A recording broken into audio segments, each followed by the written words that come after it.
Okay, I'm back with another tutorial on dehydrating. This time I'm going to do some rice.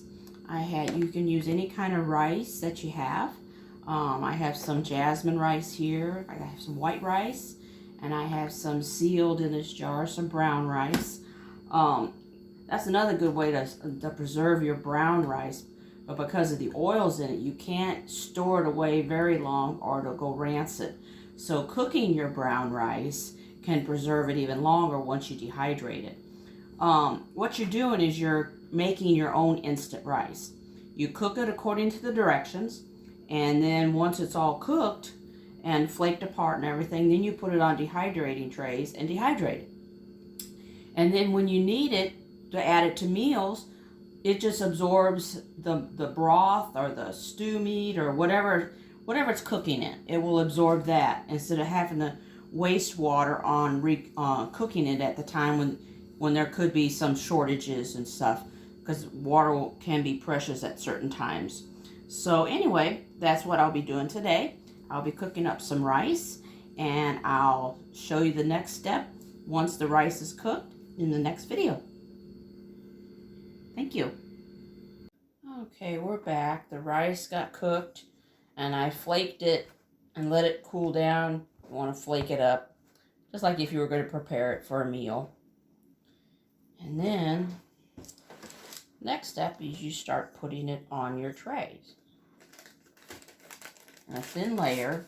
They might clump together, but that doesn't matter. So, you just get them all on the tray.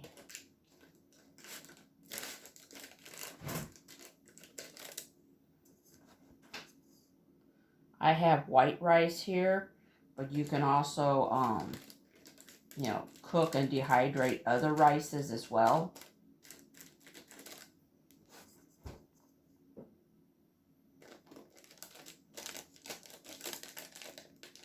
Break some of these clumps up so they're just a little smaller, so they'll dehydrate a little faster.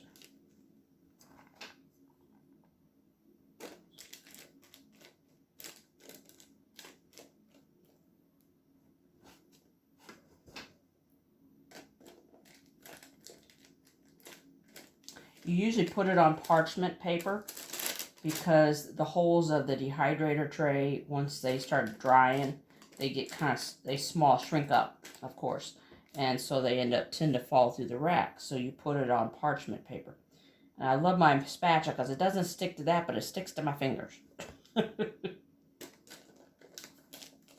love this spatula. It works great. Other spoons it sticks to as well.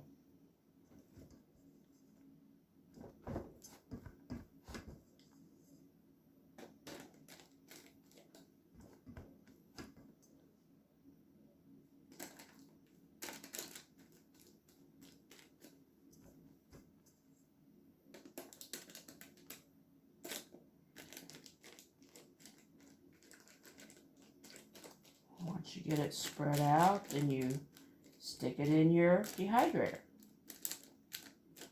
And you do that with all trays till all your rice is cooked up. I ended up with 2 pans from that rice because I couldn't fit it all into one.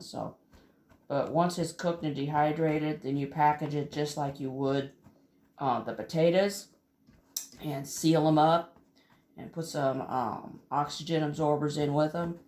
And they are good, sealed up for till you need to use them. And since the rice is already cooked, like I said before, all you have to do is add it to your broth, and whatever broth or stews or soups you add it to, it'll suck up that water and rehydrate because it's already cooked. So, all right, I'll be back when I get it all in the dehydrator. Okay, as you can see, I got all my rice in my rice cooker on the trays, and now it's ready to start dehydrating. I'll be back when it's finished. Thank you. Okay, it's the next morning, and all the rice, as you can see, is dehydrated, completely dried out, and ready to be put in a bag. But first, since some of these chunks kind of stuck together, I'm finding I need to break them apart a little bit. And I have this little maul, whatever you want to call it. And I kind of break them up with that. So they're in smaller chunks.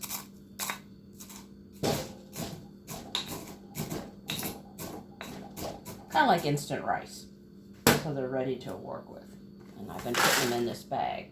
Now if you don't have one of these grinders like that, I guess you could put them in a food processor as well. I was first doing this bowl, put them in there, and you can take a glass bottle and break them apart a little bit. It's just to break some of them apart. It's not going to really matter when you rehydrate them in your soup or your broth or whatever you're cooking. Like that. And so I'll take all these and put them in the bag. And that concludes how to dehydrate rice and put it away for storage for whenever you want to cook it with meals later on. Shalom. Have a great day.